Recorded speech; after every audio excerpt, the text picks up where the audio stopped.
Hello my YouTube family, कैसे हैं आप सभी। आशा करते हैं आप सभी बहुत ही अच्छे होंगे। आप सभी का एक बार फिर से हमारी राम की दुनिया में बहुत बहुत स्वागत है।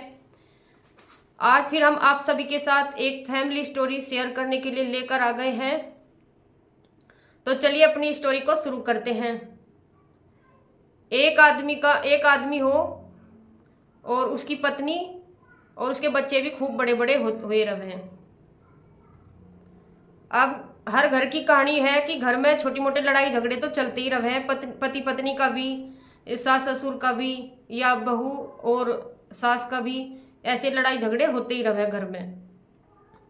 लेकिन इसमें एक पति पत्नी का झगड़ा हुआ है तो पति अपनी पत्नी को कह दे कि तन्ना आज तक इस घर में कराई क्या है। थोड़ा सा तो काम है हमारे घर में और सारा दिन तू एकदम ठल्ली रहे, करे क्या तू। ना तेरी ये बालक बड़े हो गए, ना ना तन्ने ये बालक वो अच्छी आदत डाल ली, ये बालक बिगड़ गए, ये किसी की सुनते नहीं। ऐसे ऐसे तन्ने देने लगा वो लड़ाई में।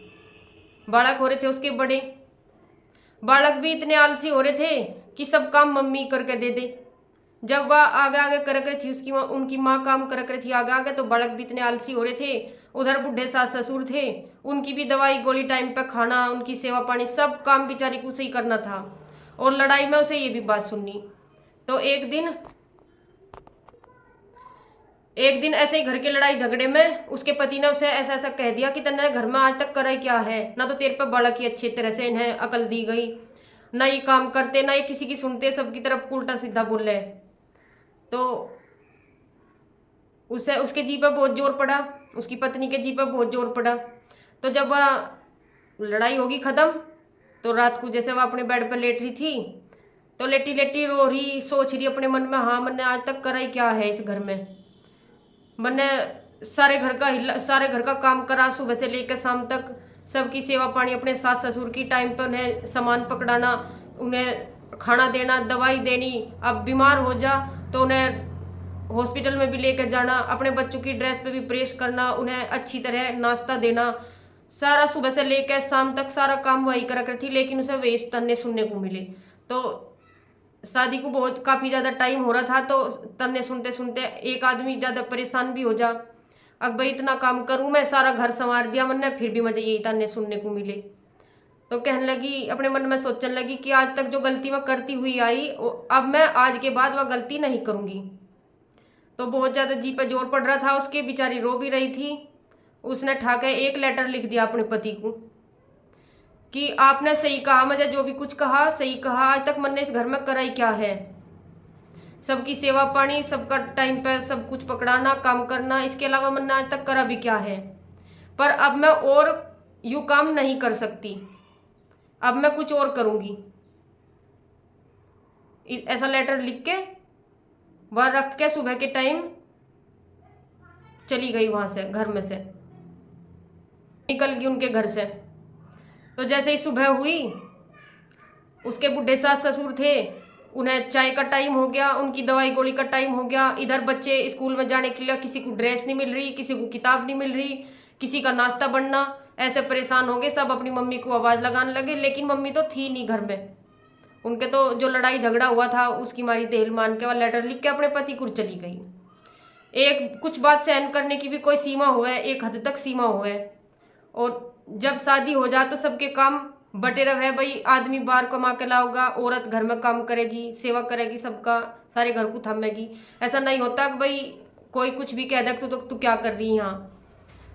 तो आवाज़ लगने लगी, मम्मी कहाँ है, मम्मी कहाँ है। भाई उसे भी पता चला कि क्या हो रहा घर में, सब आवाज़ लगा रहे लेकिन बोल नहीं रही वह। अब होती तो बोलती भी। कहने लगा, कहाँ गई तुम्हारी माँ। नुको पापा जी हाँ तो है ही नहीं माँ आज तो, और हमारे तो नाश्ते को भी टाइम हो रहा और स्कूल में हम लेट हो जाएंगे, ना हमारी ड्रेस पर प्रेस हो रही, ना हमें चाय पानी मिली, कुछ नहीं हुआ हमारा काम। तो अब उन्हें भी सारे घर में ढूंढी, उसके मायके में भी फ़ोन कर लिया, उसकी आस पड़ोस में सहेली पे भी फ़ोन कर लिया, लेकिन कहीं भी उसका आता पता नहीं रहा। तो उन्हें एक बार सोची कि मैं थाने में रिपोर्ट कर आऊँ उसकी। अब भाई कहाँ चली गई, मिल ही नहीं रही बिल्कुल भी। तो इतने में उसके मन में आया, चलो एक बार मैं उसके फ़ोन पे फ़ोन करके देख लूँ। उन्हें फ़ोन करा अपनी पत्नी के फ़ोन पे, तो उसकी पत्नी का फ़ोन कमरे में ही बज रहा था। उसके वाले कमरे में ही। तो उसके कमरे में तो जैसा फ़ोन उठाया तो फ़ोन के नीचे ही वो लेटर रखा था, उसके पति ने उठा के पढ़ लिया। उस लेटर में लिख रहा था कि आज तक जो भी मैंने करा, आज के बाद मैं वो काम नहीं करने की, कुछ और करूँगी, और मैं अब आपका घर छोड़ कर जा रही। आपने जो कहा सही कहा, मैंने आज तक कुछ नहीं करा इस घर में। ऐसा ऐसा सब कुछ लिख रहा था उस लेटर में। तो उसके पति ने सोचा कि मैं रिपोर्ट करने तक पहले एक बार अपने ससुराल में चला जाऊं, अपनी पत्नी के मायके में चला जाऊं, उन्हें सारी बात बताऊं मैं, क्या पता वह घूम फिर के वहीं चली जा। तो वो जा लिया अपनी ससुराल में, जाके उसके अपनी पत्नी के भाई को, उनके माँ बाप को, सबको अपनी बात बताई कि हमारे रात लड़ाई बज गई थी और मैंने छो में कह दिया उसे, ये बात कह दी कि तू घर छोड़ के चली जा, तो आज तक करे क्या है, बालक बिगड़ गए और तू टाइम पे कुछ भी नहीं करती, ऐसा छो में कह दिया। तो वह घर छोड़ के चली गई। अब रो रहा था वो, एक हाल कर रहा था बेचारा। तो उसे रोता देख के, वह तो अपने मायके में थी, लेकिन मायके वालों ने बताया नहीं था उसे। तो मायके में थी वह, तो उसकी स्वामी आ गई वह। उसे स्वामी देख तो इतना खुश हो गया, वो अपनी पत्नी को देख तो ही बहुत ज़्यादा खुश हो गया, और उसने माफ़ी मांगी कि आज के बाद मेरे पे जो गलती हुई, आज तो पहले जो मेरे पे गलती हुई, दोबारा ऐसी गलती नहीं होगी, लड़ाई झगड़े में मैं ऐसा नहीं कहने का। आज के बाद तू भी घर छोड़ के ना जाइए, और तेरे बिना वो घर नहीं है। हम तो एक पूरा दिन भी नहीं हुआ और हमारा सारा घर उथल पुथल हो गया। तो पत्नी का दिल, एक औरत का दिल इतना ही बड़ा हो गया, अपने पति को रोता देख और कहने लगी चलो घर चलेंगे, और आज के बाद आप भी ऐसा ना बोलियो और मैं भी ऐसी गलती नहीं करने की। तो वे दोनों हंसी खुशी से अपने घर आ गए। तो इस कहानी से हमें यूं ही सीखने को मिले कि जब एक औरत घर को संवारे तो वो घर एक स्वर्ग के समान हो जा, और बिना औरत के घर नरक के समान होवे। घर भी बिना औरत के भूत सा लगे।